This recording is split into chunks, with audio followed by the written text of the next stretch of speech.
와 같이 마음을 다하고 뜻을 다하고 힘을 다해서 모세의 모든 율법을 따라 여호와께로 돌이킨 왕은 요시야 왕 전에도 없었고 후에도 없었다. 이렇게 하나님께서 평가하는 이런 선한 왕이 어이없이 무기떠 전투에 나가서 싸우다가 전사하고 맙니다. 그리고는 그 다음에 아들 여호아하스를 세우는데 애굽 왕이 딱 보니까 마음에 안 드는 거예요. 자기들 마음에 안 드니까 왕이 된 지 석 달 만에 폐위시키고 그 밑에 아들이 여호야김을 왕으로 세웁니다. 이제 계속 이제 남유다가 망하는 길로 가는 거예요. 그 여호야김은 또 얼마나 포악하고 아주 그런 사람인지 알 수 없습니다. 이런 상황이에요. 하박국이 살았던 시대가 이런 상황 속에서 하나님께 탄식하고 하나님께 불평하며 기도하는 거죠. 그래서 하박국서는 짧아요. 3장밖에 안 돼요. 그런데 1장과 2장은 하나님께 대한 질문, 그것에 대한 하나님의 대답, 또 다시 그 하나님이 하신 대답에 대한 하박국의 질문, 그리고 또 하나님의 대답, 이런 방식으로 구성되어 있습니다. 하나님을 향한 하박국의 질문이 이렇게 시작합니다. 하나님, 어찌해서 이런 일이 일어납니까? 어느 때까지 이렇게 선한 사람들이 고통을 받고 살아야 합니까? 이렇게 시작합니다. 우리도 이런 질문 할 수 있죠. 저 보면은 막 불의하고 투기하고 이런 사람들은 그냥 아무 어려움 없이 살고 믿음으로 나는 살려고 이렇게 애쓰고 하는데 나에게는 너무나 해결되지 않는 고통이 많으니 하나님, 왜 나에게는 이런 고통을 주십니까? 우리도 이렇게 기도할 수 있다는 거죠. 여러분, 우리가 살아가면서 우리가 이해 안 되는 상황이 너무 많아요. 우리가 다 이해되는 상황이 그렇게 많지 않아요. 정직하게 살고 성실하게 사는 자들이 고통을 받고 불의를 행하고 온갖 불법을 저지르는 자들은 아무렇지도 않게 잘 살아가는 모습을 보면서 우리도 하박국과 같은 의미를 갖게 된다는 거죠. 왜 하나님 이 불의한 현실을 그냥 보고 계십니까?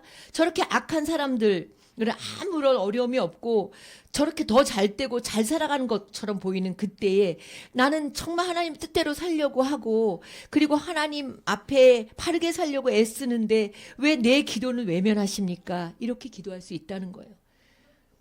하박국 선지자는 그래서 이 백성들, 선량한 사람들이 고통당하는 현실을 보고 가슴 아파한 거죠. 악인이 여전히 활개를 치고 살아가고 있는, 공의가 무너진 현실을 보면서 하나님께 이렇게 질문을 한다는 거죠. 여러분, 하박국의 기도를 보면요, 되게 솔직해요. 그리고 완전히 불평을 그대로 토해내잖아요.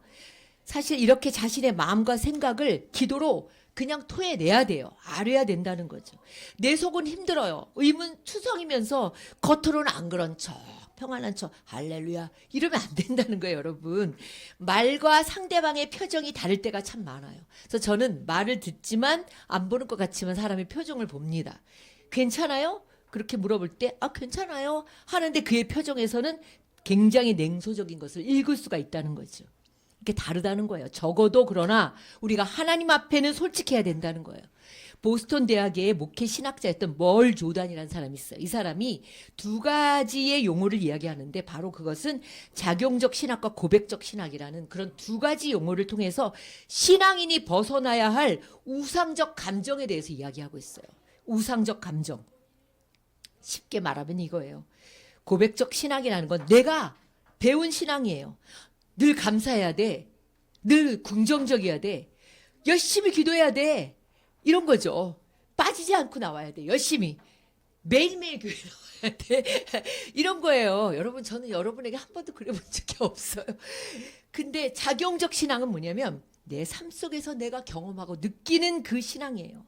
때론 너무나 이해되지 않는 상황 속에서도 내가 그렇게 기도해도 침묵하시는 하나님, 내가 이렇게 간절하게 하나님 앞에 고쳐달라고 기도하는데도 하나님께서 나를 고쳐주시는 그 하나님, 하나님께 항변하고 싶은 내 솔직한 감정, 이것을 토해내는, 이게 작용적 신앙이라는 거예요. 내 머리가 아니라, 내가 배운 대로가 아니라 내 가슴 속에서 느끼는 솔직한 신앙, 이것이 작용적 신학이라는 거예요. 감사합니다, 할렐루야 이렇게 얘기하잖아요. 저도 지난주에 신학교에 가서 채플 벌써 2년 전에 한 번 했고 2번째 했는데 이번에 굉장히 참 은혜가 됐어요. 저도 참 은혜가 됐는데 딱 설교하러 나갔는데 그냥 시작하기가 뭐하니까 할렐루야 나도 모르게 할렐루야 그리고 이제 시작을 했죠.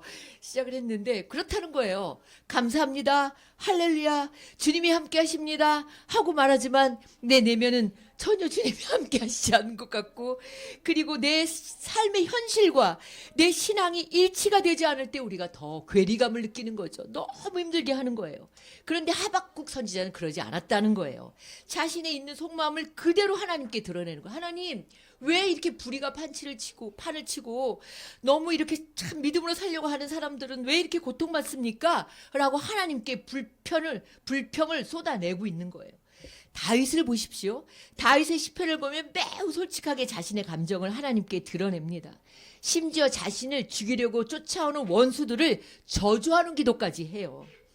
기도가 마음으로부터 나오지 않고 여러분 입에만 맴돌고 있질 않습니까? 신앙이 머리로는 많이 들어서 뭐 하는 건 많이 아는데 전혀 내 가슴에는 와닿지 않는 건 아닙니까, 여러분? 배운 신앙은 안 되는 거죠. 배운 신앙이 아니라 가슴으로 주님을 만나야 되는 거예요. 우리가 배운 하나님은 어떤 하나님이에요? 불평하면 안 돼. 감사해야 돼. 하나님은 나를 내가 조금만 잘못하면 심판하시는 하나님이야. 이렇게 해야 돼. 저렇게 해야 돼. 하지 않으면 안 돼. 열심히 살아야 돼. 이런 신앙은 교리적인 신앙이라는 거죠. 아프면 아프다. 하나님 나 너무 슬퍼요. 슬프면 슬프다. 기쁘면 기쁘다. 좋으면 좋다고 말할 때 하나님께 더 가까이 다가갈 수 있게 되는 거예요. 이게 뭘 조단이 얘기한 작용적 신앙이에요. 어렵게 이 용어를 얘기하지만 그것이 너무 중요하다는 것이죠. 찬양 한번 해볼까요? 항상 진실께. 네, 네.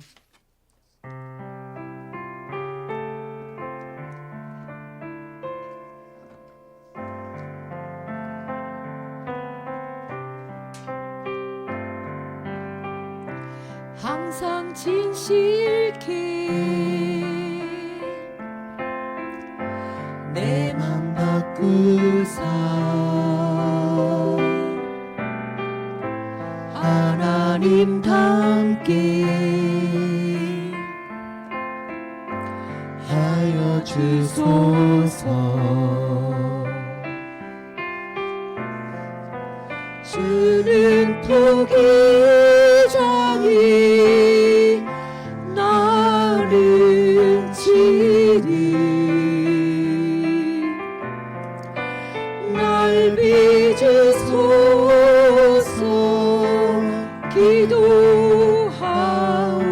기도하오니 항상 진실케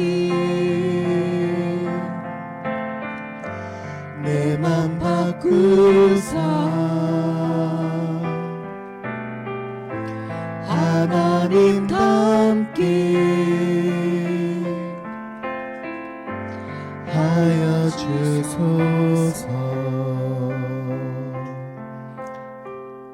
하박국이 첫 번째 질문한 불의가 이렇게 판치고 악인이 판치는 이 유다에 대해서 하나님은 뭐라고 응답하시냐면 바벨론을 일으켜서 심판도구로 사용하시겠다는 거예요. 더 악하고 더 강한 바벨론을 일으켜서 심판의 도구로 사용하시겠다고 대답하는 거예요. 그들이 얼마나 사나운지 얼마나 무서운 백성들인지 그들의 말은 표범보다 더 날쌔고 굶주린 늑대보다 더 사납다고 말씀하십니다. 무시무시한 바벨론 사람들이 이스라엘 백성들을 포로로 사로잡아 갈 것이라고 답을 하시는 거예요. 좋은 답을 해주시는 게 아니라 더 강한 바벨론을 그 악한 사람들, 이 유다의 악한 이들을 위해서 심판도구로 사용하신다는 거예요. 하나님의 답을 들은 하박국이 더 혼란스러운 거예요. 그래서 다시 하나님께 묻습니다. 주님 왜 하필이면 바벨론입니까? 의로우신 주님께서 왜 불의한 자들을 징계하시는데 더 악한 바벨론을 사용하십니까? 이렇게 물어보는 거죠. 나라 안에 온갖 부패와 악이 행해지고 있는 것만 보아도 마음이 아픈데 그보다 더 큰 악이 행해질 거라는 답을 들은 하박국은 또다시 하나님 앞에 나가서 항변합니다. 그리고 하나님의 답변을 듣기 위해서 어디로 올라가냐면 높은 성루로 올라가요. 파수하는 곳에 높은 성루에 서서 하나님이 또 뭐라고 하실지 기다립니다. 성루는 어떤 곳입니까? 성의 가장 전면에 있는 다락과 같은 것이죠. 높은 다락방인 거예요. 파수꾼이 아침을 기다리는 그런 심정으로 하나님의 대답을 기다렸다는 거예요. 전쟁의 소식, 전령의 소식을 가장 먼저 들을 수 있는 것이 이 성루입니다. 높은 곳에 올라가서 하나님을 기다린 거예요. 내가 좀처럼 풀리지 않는 문제가 있습니까? 그것을 가지고 여러분은 높은 곳으로 올라가야 돼요. 예배는 그래서 올라가는 거예요. 기도도 올라가는 거죠. 찬양도 그냥 부르는 게 아니에요. 하나님 앞에 내가 전심으로 하나님께 찬양을 올려드리는 거예요. 성루로 올라가야 사는 거예요. 시편에도 120편부터 134편까지는 성전으로 올라가는 노래가 표제가 이렇게 나와 있습니다. 사랑하는 성도 여러분, 악인이 잘되고 선한 이들이 고통을 받는 이런 부조리한 세상 속에서도 우리는 성루로 올라가야 되는 거예요. 성루로 올라가지 않으면 그 소용돌이 속에서 우리가 함께 그냥 빠져버리는 거죠. 성루로 올라가야 돼요. 높은 곳에 올라가야 그곳에서 하나님을 바라보고 그곳에서 하나님이 말씀하시는 거죠. 하나님이 뭐라고 답변하시냐면 하박국 2장 2절에서 4절에 너는 이 묵시를 기록하여라. 판에 똑똑히 새겨서 누구든지 달려가면서도 읽을 수 있게 하라는 거죠. 달려가면서 여러분 고속버스 타고 운전하면서 고속도로 달려보세요. 읽을 수 휙휙 지나가잖아요. 엄청나게 크게 많이 붙여놔야 읽을 수 있잖아요. 그렇게 읽을 수 있도록 판에다가 새기라는 거예요. 그리고 뭐라고 말씀하시냐면 하나님의 정한 때가 있다는 거예요. 그래서 하나님의 백성은 더딜지라도 하나님을 신뢰하면서 기다리라는 거예요. 하나님의 때와 나의 때는 달라요. 사람들은 하나님의 때를 기다리지 못하고 그래서 포기하고 낙심합니다. 그러나 하나님의 때가 반드시 온다는 거예요. 하나님의 정한 때가 반드시 있다는 거예요. 하나님 편에서는 그게 늦은 게 아니라는 거예요. 예레미야 애가 3장 25절에서 26절에 주님께서는 주님을 기다리는 사람이나 주님을 찾는 사람에게 복을 주신다. 주님께서 구원하여 주시기를 참고 기다리는 것이 좋다라고 말씀합니다. 그리고 하나님은 두 종류의 사람을 대조적으로 말씀하십니다. 하박국 2장 4절에 마음이 한껏 부푼 교만한 자를 보아라. 그는 정직하지 못하다. 그러나 의인은 믿음으로 산다. 두 사람을 대조적으로 말씀하세요. 교만한 자, 정직하지 못한, 자기만 믿고 자기 힘만 믿고 그리고 거짓으로 살아가는 사람과 또 한 사람은 의인인 거죠. 믿음으로 사는, 하나님을 믿는 믿음으로 살아가는 사람인 것이에요. 하박국 선지자가 어찌하여 악한 바벨론을 사용해서 유다를 심판하시냐고 질문을 하자 하나님은 바벨론은 하나님의 심판의 도구에 불구하고 그 일이 끝나면 바벨론 역시 하나님의 심판을 받게 될 것이라고 말씀하십니다. 정말 하나님의 예언처럼 바벨론 역사 속에서 사라지고 말았어요. 그렇게 거대한 바벨론 제국이 70년 후에 몰락하고 맙니다. 악은요 역사를 통해서 반드시 심판을 받아요. 당장은 악이 이기는 것 같고 정의가 힘을 못 쓰는 것 같지만 역사를 통해서 악은 반드시 심판을 받습니다. 겉으로 보면 힘이 지배하는 세상처럼 보여요. 그리고 오래 갈 것처럼 보이지만 그러나 그들이 자신이 가진 그 힘 때문에 망하는 경우가 많습니다. 그 교만 때문에 망합니다. 히틀러 보세요. 그 당시 히틀러가 온 세계를 다 이렇게 뭔가 지배할 것 같았지만 그러나 하나님 일순간에 망하게 되는 거예요. 힘을 자랑하면 그 힘 때문에 반드시 망하게 되는 거예요. 나라도 마찬가지고 개인도 마찬가지예요. 시편 37편 1절에서 2절에 하나님 이렇게 말씀하십니다. 악을 행하는 자들 때문에 불평하지 말고 불의를 행하는 자들을 시기하지 말지어다. 그들은 풀과 같이 속히 배임을 당할 것이며 푸른 채소같이 쇠잔할 것이라고 말씀하십니다. 그러나 의인은 믿음으로 사는 거예요. 믿음은 뭐냐면 선하신 하나님에 대한 신뢰예요. 신뢰. 이게 중요해요. 믿음으로 번역된 히브리어는 에무나예요. 에무나. 에무나는 뭐냐면 견고함, 흔들리지 않음, 확실함, 확고함. 그래서 여기서 파생된 그 동사가 뭐예요? 아멘이잖아요. 에무나, 아만 동사에서 이제 파생되고 그래서 우리가 아멘 그러잖아요. 그죠? 이렇게 설교할 때 아멘 그건 뭐냐면 맞습니다. 뭐 확실합니다. 뭐 이런 뜻이잖아요. 의인의 믿음은요. 하나님에 대한 신뢰를 기반으로 하기 때문에 하나님이 역사하실 때까지 인내하며 기다려야 되는 거예요. 우리의 삶의 근거는 믿음의 의인의 삶의 근거는 내게 있지 않아요. 하나님께 있는 거예요. 하나님의 말씀과 그분의 성실하심을 의지하며 사는 사람이 믿음의 사람이에요. 또 한 가지로 다른 차원으로 이야기한다면 믿음의 주체가 의인이 아니라 사람이 아니라 하나님으로 본다면 의인이 사는 것은 하나님의 신실함 때문에 사는 거예요. 하나님의 신실한 약속 때문에 우리가 살아가는 거예요. 믿음으로 사는 것이에요. 믿음은 인간 편에서는 하나님에 대한 절대적인 신뢰고 하나님 편에서는 하나님의 우리를 향하신 성실함 하심, 신실함심으로 역사하기 때문에 이 믿음의 두 가지 차원이 함께 맞아떨어지는 그것이 바로 우리가 믿음을 가지고 살아가는 것이죠. 두 가지 차원의 믿음을 가지고 살아가는 거예요.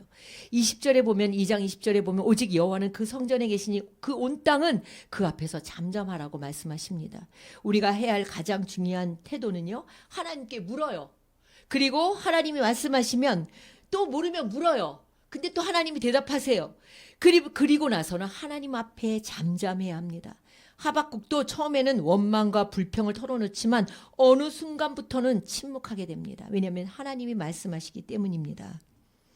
악한 꾀를 가진 자들이 잘 되는 것 같은 세상 속에서도 우리가 그들을 대항할 필요는 없어요. 하나님께 항변하고 하나님께 기도하고 잠잠히 기다리면 하나님께서 반드시 우리를 그 상황에서 빠져나오게 하시든지 아니면 우리를 한 차원 더 높은 믿음의 그 차원으로 인도하실 것을 믿습니다.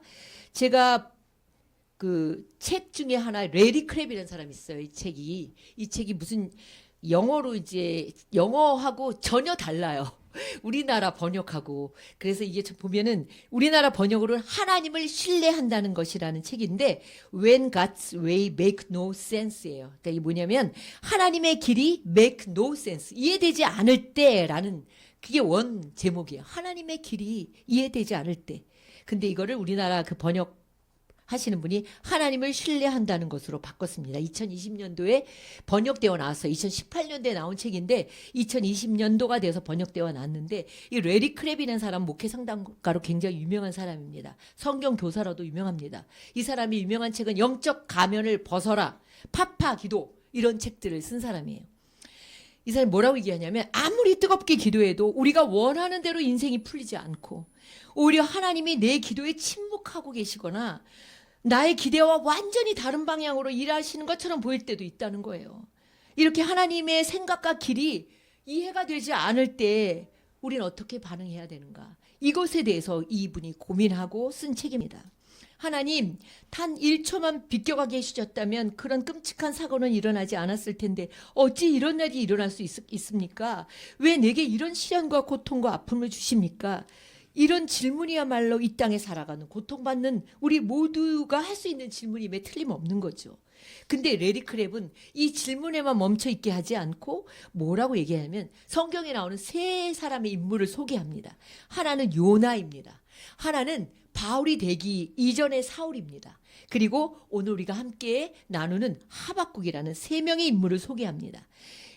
하나님의 길을 이해할 수 없을 때 세 가지의 선택지가 있다는 거예요. 세 가지. 요나는 하나님이 니느웨로 가서 너 3일 회개하라. 그렇지 않으면은 멸망할 것이라는 그 하나님께서 그 말을 전하러 갈 때 이해할 수 없었어요. 아니 이스라엘을 그렇게 괴롭히고 아수르잖아요. 니느웨가 아수르의 수도잖아요. 그런 백성한테 내가 왜 가서 회개하라고 외쳐? 하나님이 하신 말씀 난 이해할 수 없어. 그리고 거부하고 도망가죠. 요나는 도망을 갑니다. 그 다음에 바울이 되기 전에 사울은 어땠냐면 예수를 그리스도로 믿지 않았어요. 하나님의 말씀, 자기가 그렇게 많이 율법을 배우고 했지만 하나님의 말씀, 예수 그리스도를 부정했죠. 하나님의 말씀을 왜곡하고 부정한 거예요. 그러나 하박국은 어땠냐면 이런 혼돈 속에서 이 사람은 이거를 트럼블링, 전율로 표현해요. 전율. 제가 전율을 설명해 드릴게요. 전율의 혼돈 속에서 막 이렇게 탄식하고 막 내 인생이 완전히 막 이렇게 그 막 전율하는 그런 속에서 결국은 하나님을 신뢰하는 자리까지 나가는 게 하박국입니다. 전율은 말 그대로 뭐예요? 떨는 거, 떨림이에요. 이 떨림이라는 건 뭐냐면 내 생각이나 내 계획을 훨씬 넘어서는 하나님의 존재 앞에서 나의 혼돈을 느끼고 내 의문을 그대로 드러내고 그리고 두려움을 표현하고 너무나 하나님에 대한 실망 그리고 나의 고뇌를 그대로 쏟아내는 표현이 바로 이 전율이라고 말을 할 수 있습니다. 이 타락한 세상 속에서 내게 이해할 수 없는 일들이 일어날 때 하나님 앞에서 우리가 보일 수 있는 반응이 바로 이 트럼블링 전율이라는 거예요. 좀 어렵죠, 여러분. 네, 어렵지만 그러니까 이게 뭐라고 생각하면 되냐면 신앙생활 하다가 내가 계획하고 내가 생각하는 대로 되지 않는 그런 혼돈 이거를 전율이라고 얘기해요. 전율이라는 말을 가장 먼저 쓴 사람은 키에르 케고르입니다. 키에르 케고르가 그의 그 책에서 썼는데 이렇게 이삭을 번제로 바치라고 하셨을 때 하나님의 말씀이 이해가 되지 않아요. 아니 하나님이 100세의 아들을 줘놓으시고는 뭘 또 바치라고 해? 정말 이해가 되지 않지만 아브라함이 그런 혼돈 속에서도 3일을 묵묵히 이삭을 등에다 지고 걸어가는 그 혼돈의 시간, 고뇌의 시간, 그 막 마음의 갈등, 그것을 바로 전율이라고 표현합니다. 하박국 3장 16절에는 그래서 이 하박국이 뭐라고 얘기하냐면 현재 어려움과 앞으로 닥쳐올지 모르는 고난, 어려움에 대해서 자기 창자가 뒤틀리고 입술이 떨리고 뼈가 막 속에서부터 썩어 들어가는 것을 느끼며 몸이 떨린다는 그렇게 표현합니다. 이게 바로 전율이에요. 레리 크레비 그 키에르 케고르가 얘기한 전율이라고 하는 거죠. 가짜 신앙은요 전율할 필요가 없어요. 고뇌할 필요가 없어요. 막 혼돈 가운데 항변할 필요가 없어요. 왜냐하면 하나님이 어디 계십니까? 라는 하나님의 임재에 대한 목마름이 전혀 없기 때문이죠. 뭐예요? 그냥 하나님의 선물만을 강조하기 때문이에요. 하나님의 선물만을 강조하기 때문에 전율이 필요 없어요. 하나님의 임재를 하나님의 임재, 하나님의 부재를 이 참으로 갈망하는 그 앞에 설 때만 전율할 수 있다는 거예요. 하나님의 길을 이해할 수 없더라도 이 혼돈과 공포와 두려움과 이런 과정을 통해서 하박국은 하나님을 신뢰하는 자리까지 나가게 됩니다. 그래서 레리 크랩은 뭐라고 얘기하냐면 자신의 신앙의 단계를 빗대어서 이렇게 얘기합니다. 첫 번째 단계는 이 전율이 없어요. 혼돈도 없고 갈등도 없고 이해할 수 없는 상황. 그냥 아멘. 그냥 믿습니다. 아멘. 시키는 대로. 이거죠. 그 신앙이 첫 번째 단계라면 두 번째는 이 전율, 혼돈만 있는 거예요. 하나님이 계신 것 같지 않고 하나님의 부재 속에서 나에게 오는 모든 갈등, 혼돈, 그리고 내가 생각할 때 풀 수 없는 그런 문제들, 악에 대해 침묵하시는 하나님. 이것이 둘째 단계라고 하면 세 번째는 이 둘째의 혼돈과 갈등의 단계를 거쳐서 그럼에도 불구하고 하나님을 향한 확고한 신뢰를 가지고 나아가는 것. 이것이 세 번째 단계다. 이렇게 얘기를 하고 있습니다. 오늘 하박국서를 보면 하박국이 그랬습니다. 혼돈과 갈등 속에서 하나님 이해할 수 없는 상황을 가지고 하나님께 계속 항변을 합니다. 계속 항변을 하면서 그 전율의 과정, 혼돈의 과정을 거쳐서 하나님을 더욱 신뢰하며 하나님을 찬양하는 자리, 하박국 3장에 보면 하나님을 찬양하는 자리에까지 가게 된 거예요. 여러분, 하나님을 신뢰하는 건 이거예요. 그냥 하나님을 믿는, 하나님, 내가 하나님 믿습니다. 내가 배운 대로 믿는 그게 아니라 그 단계에서 하나 더 나가야 되는 거죠. 하나님, 내가 정말 너무나 혼돈스럽습니다. 너무 갈등이 됩니다. 하나님, 내가 이렇게 기도하는데 왜 이거 들어주지 않으십니까? 이런 그 혼돈과 갈등과 이해할 수 없는 상황을 넘어서서, 그 과정을 넘어서서 그럼에도 불구하고 나는 하나님을 신뢰합니다. 그리고 내가 하나님을 찬양합니다. 그 자리에까지 나가는 하박국서를 보면은 그 우리 신앙의 단계를 볼 수 있습니다. 욥기 42장 5절에 보면 욥이 이렇게 고백합니다. 주님이 어떤 분이시라는 것을 지금까지 내가 귀로만 들었습니다. 그러나 이제는 내가 내 눈으로 주님을 뵙습니다. 이건 무슨 말이에요? 귀로 듣는 건 간접 경험이에요. 다른 일을 통해서 들었던 하나님의 모습입니다. 이제는 내가 눈으로 하나님을 뵙는다는 거예요. 이건 직접 경험입니다. 하나님을 듣고 보고 느끼는 거예요. 욥은 고난의 의미를 찾으려는 몸부림 끝에 하나님을 만나고 나니까 모든 것이 이해가 된 거예요. 그리고 완전히 신앙과 모든 것이 회복되는 순간입니다. 여러분, 여러분의 삶 속에 너무나 뼈아픈 고통이 있습니까? 아픔이 있습니까? 정말 도무지 이해되지 않는 그런 어려움들이 있습니까? 이해되지 않는 상황임에도 불구하고 하나님은 여전히 내 삶을 이끄시는 분이고 하나님은 내가 품고 있는 모든 인생의 답이 되시는 분임을 신뢰해야 되는 거예요.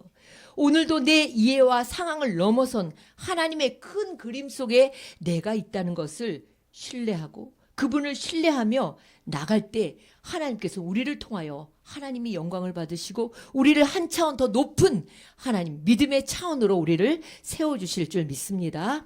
기도하겠습니다. 하나님 아버지, 악인이 잘 되고 오히려 하나님의 뜻대로 살려고 하는 자들에게 고통과 고난이 오는 것을 보면서 우리가 혼돈 속에 있을 때도 있습니다. 그러나 이런 혼돈과 떨림과 갈등과 이해되지 않는 상황 너머에서 일하시는 하나님을 더욱 찾아가며 하나님을 더욱 신뢰하는 저희들이 되게 하여 주옵소서. 예수님의 이름으로 기도드립니다. 아멘. 사도신경으로 신앙 고백하시겠습니다. 나는 전능하신 아버지 하나님 천지의 창조주를 믿습니다. 나는 그의 유일하신 아들 우리 주 예수 그리스도를 믿습니다.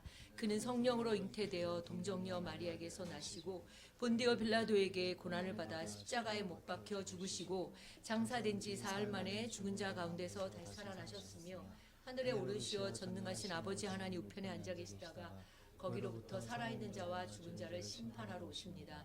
나는 성령을 믿으며 거룩한 공교회와 성도의 교제와 죄를 용서받는 것과 몸의 부활과 영생을 믿습니다. 아멘.